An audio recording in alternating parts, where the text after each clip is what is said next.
Welcome back to my channel Prasanna thoughts. ఈరోజు మన ఛానల్లో పిండి వంటల్ని ప్రిపేర్ చేస్తున్నాము, మీరు కూడా చూడండి. కేవలం కొద్దిగా బియ్యం పిండితో 2 రకాల స్నాక్ ఐటమ్స్ని ఎలా ప్రిపేర్ చేయాలో చూద్దాం.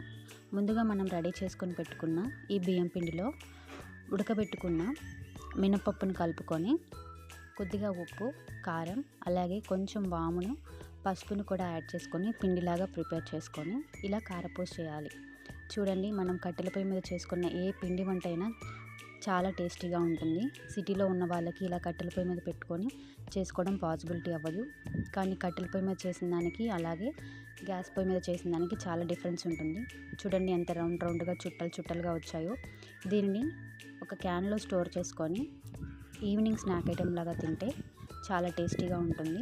ఒక పేపర్ని అడుగుని పెట్టుకొని మనం ముందుగా రెడీ చేసుకొని పెట్టుకున్న ఈ కారపూస చుట్టల్ని ఒక్కొక్కటిగా దాని మీద ఒక్కొక్కటిగా పెట్టుకుంటూ వీటిని మిగిలిపోయిన దాన్ని కూడా ఇలా పైన వేసుకోవాలి.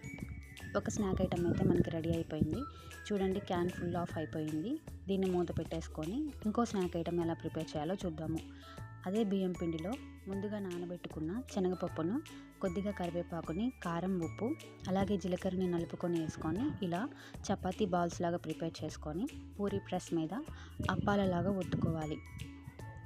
వీటిని చెక్కగారెలని కూడా అంటారు. చూడండి, ఇంకొక స్నాక్ ఐటమ్ మనకి రెడీ అయిపోయింది.